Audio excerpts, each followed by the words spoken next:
Fascism, in order to be successful as a political movement, must have a mass basis. It must secure not only the frightened submission, but the active cooperation of the great majority of the people.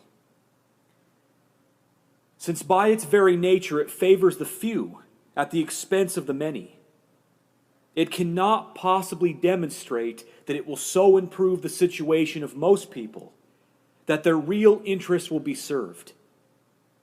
It must therefore make its major appeal not to rational self-interest, but to emotional needs, often to the most primitive and irrational wishes and fears. If it be argued that fascist propaganda fools people into believing that their lot will be improved, then the question arises, why are they so easily fooled? Because it may be supposed of their personality structure, because of long-established patterns of hopes and aspirations, fears and anxieties that dispose them to certain beliefs and make them resistant to others.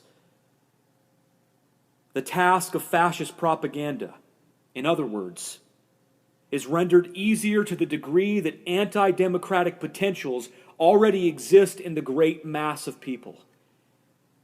It may be granted that in Germany economic conflicts and dislocations within the society were such that for this reason alone, the triumph of fascism was sooner or later inevitable. But the Nazi leaders did not act as if they believed this to be so.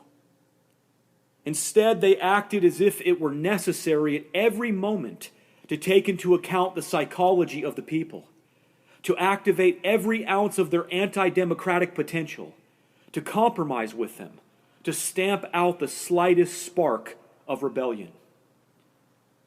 It seems apparent that any attempt to appraise the chances of a fascist triumph in America must reckon with the potential existing in the character of the people. Here lies not only the susceptibility of anti-democratic propaganda, but the most dependable sources of resistance to it. The present thinkers believe that it is up to the people to decide whether or not this country goes fascist.